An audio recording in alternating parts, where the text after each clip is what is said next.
മിശിഹായിൽ അനുഗ്രഹീതരായവരെ, ദിവ്യകാരുണ്യ ഈശോ ഈ ദിവസം നിങ്ങളെയും നിങ്ങളുടെ കുടുംബങ്ങളെയും സമർത്ഥമായി അനുഗ്രഹിക്കുകയും നിങ്ങളെ ഓരോരുത്തരെയും അവിടുന്ന് സംരക്ഷിക്കുകയും സഹായിക്കുകയും ചെയ്യട്ടെ എന്ന് പ്രത്യേകമായിട്ട് പ്രാർത്ഥിക്കുകയാണ്. വിശുദ്ധ മർക്കോസിന്റെ സുവിശേഷത്തിന്റെ 9-ാമത്തെ അധ്യായത്തിന്റെ 42 മുതൽ 48 വരെയുള്ള തിരുവചന ഭാഗങ്ങളില് പാപത്തെക്കുറിച്ച് കഠിനമായ ഒരു മുന്നറിയിപ്പ് ഈശോനാഥൻ നമുക്ക് നൽകുകയാണ്. ഈശോയിൽ വിശ്വസിക്കുന്ന ആർക്കും നീ ഉതപ്പിന് കാരണമാകരുത് എന്ന് ഈശോനാഥൻ ഈ തിരുവചന ഭാഗത്തിലൂടെ ഓർമ്മിപ്പിക്കുകയാണ്. പ്രിയപ്പെട്ടവരെ, വിശ്വാസത്തിൽ പിറകിൽ നിൽക്കുന്നവരെ, വിശ്വാസത്തിൽ ഇടർച്ചയിലൂടെ കടന്നു പോകുന്നവരൊക്കെ ചെറിയവരാണ്.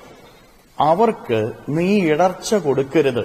വിശ്വാസത്തിൽ ഇടർച്ചയുള്ളവരെ, കുറവുള്ളവരെ നീ വഴിതെറ്റിക്കരുത് എന്ന് ഈശോനാഥൻ വ്യക്തമായിട്ട് പഠിപ്പിക്കുകയാണ്.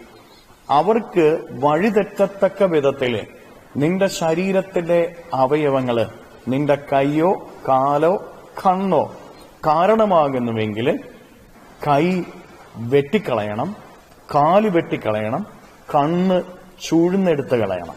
ഇതിന്റെ അർത്ഥം എന്താ? പാപത്തിലേക്ക് നിന്നെ കൊണ്ടുപോകുന്ന ഏത് ബന്ധവും നീ ഉപേക്ഷിച്ച് കളയണമെന്നുള്ളതാണ്. പാപത്തിലേക്ക് നിന്നെ കൊണ്ടുപോകുന്ന ഏത് ബന്ധവും, ഏത് ശീലവും, ഏത് സാഹചര്യവും ധൈര്യത്തോടെ വിട്ടുകളയാനായിട്ട് നീ തയ്യാറാവണം. പാപത്തിലേക്ക് നമ്മളെ നയിക്കുന്ന ചില സാഹചര്യങ്ങളുണ്ട്, ചില ബന്ധങ്ങളുണ്ട്, ചില ശീലങ്ങളുണ്ട്. അതേത് തന്നെയായിരുന്നാലും അതൊരു പക്ഷെ നിനക്ക് ചില സുഖങ്ങൾ നൽകുന്നതായിരിക്കാം, ചില സന്തോഷങ്ങൾ നിനക്ക് നൽകുന്നതായിരിക്കാം. അതിനെ നീ ഉപേക്ഷിക്കാനായിട്ട് തയ്യാറാകുന്നില്ല എങ്കിൽ തിരിച്ചറിഞ്ഞുകൊള്ളുക, നിന്റെ ജീവിതം നരകാഗ്നിയിൽ എറിയപ്പെടുന്ന ജീവിതമായിട്ട് മാറും. ഇങ്ങനെയുള്ള ബന്ധങ്ങൾ ഉപേക്ഷിക്കാനായിട്ട് നീ തയ്യാറാവണം. തെറ്റിനെ തെറ്റായിട്ട് തന്നെ കരുതണം. തെറ്റിനെ തെറ്റെന്ന് പറയാനായിട്ടുള്ള ആത്മശക്തി നിനക്കുണ്ടാകണം. പ്രിയപ്പെട്ടവരെ, നിന്റെ ചില സുഖങ്ങൾക്ക് വേണ്ടിയിട്ട്, നിന്റെ സ്വാർത്ഥപരമായ താല്പര്യങ്ങൾക്ക് വേണ്ടിയിട്ട് തെറ്റിനെ മറച്ചു വെച്ചുകൊണ്ട് തെറ്റ് ചെയ്യുന്നവരുടെ നീ കൂടിയാല്, നീ എത്രമാത്രം പുണ്യങ്ങൾ ചെയ്താലും, നിന്റെ ജീവിതത്തിൽ നീ ഏതെല്ലാം കാര്യങ്ങൾ ചെയ്താലും നിന്റെ ജീവിതം ദൈവസന്നിധിയിൽ വിലയുള്ള ജീവിതമാവുകയില്ല എന്ന് നീ തിരിച്ചറിയണം.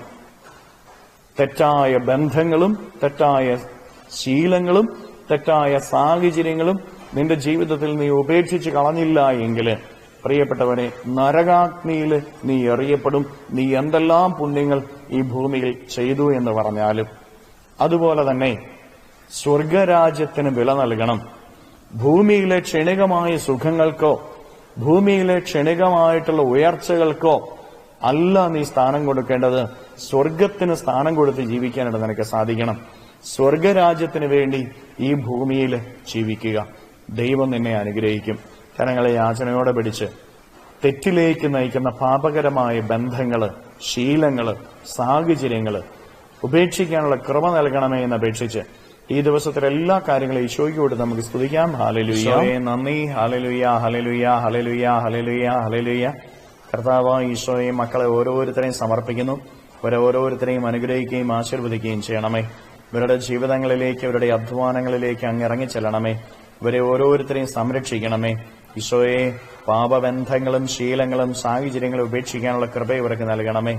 ഇവരുടെ ജീവിതത്തിൽ നിന്ന്, ജീവിത വഴികളിൽ നിന്ന്, അധ്വാന മേഖലകളിൽ നിന്ന് സർവ്വ തിന്മകളെയും ബന്ധനങ്ങളെയും കെട്ടുകളെയും പിശാചിന്റെ ഉപദ്രവങ്ങളെ നാരകീയ ശക്തിയിലെയും ദിവ്യകാരുണ്യത്താൽ ബന്ധിച്ചു നിർവീര്യമാക്കി നരകാഗ്നിയിലേക്ക് അട്ടിപ്പായിക്കുന്നു. എല്ലാ കെട്ടുകളും ഇവരുടെ ജീവിതത്തിൽ നിന്ന് അഴിയട്ടെ എന്ന് കൽപ്പിക്കുന്നു. Hallelujah, hallelujah, hallelujah. നിത്യം പിതാവും പുത്രനും പരിശുദ്ധാത്മാവുമായ സർവേശ്വരായ എന്നേക്കും ആമേൻ.